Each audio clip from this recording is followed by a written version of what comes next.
Disturb slip. আচ্ছা, এরা রাত্রে ঘুমের মধ্যে এপাশ ওপাশ ফিরবে, ছটফট করবে, কেউ উঠে বসে পড়তে পারে বাচ্চারা, এই সমস্যাটা থাকে।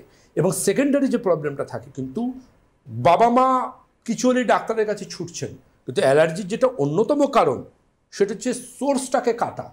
বাড়িতে কোনো জায়গায় শর্ট সার্কিট হচ্ছে, আপনাকে ঘরের দেয়ালের সুইচ অফ করে তো লাভ নেই, আপনাকে বাড়ির মেন সুইচটাকে অফ করতে হবে। একদম। তাহলে অ্যালার্জি আসে কিন্তু জানবেন সোর্সটাকে আইডেন্টিফাই করতে হবে।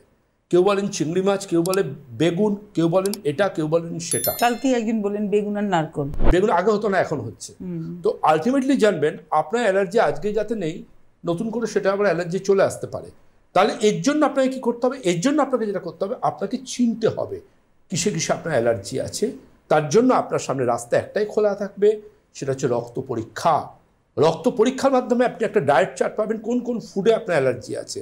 আর এর বাইরে বলবো, যাদের এই ধরনের সমস্যা আছে তাদের জন্য কিন্তু 3টে জিনিস তাদের জীবন থেকে বাদ দিতে হবে। আমার ক্লিনিকে আমি শর্ত সাপেক্ষ ট্রিটমেন্ট করি। আপনি আমার কাছে এলেন মানে এই নয় যে আপনি যেটা বলবেন আমি সেটা করবো, আমি যেটা বলবো আপনাকে সেটা করতে হবে।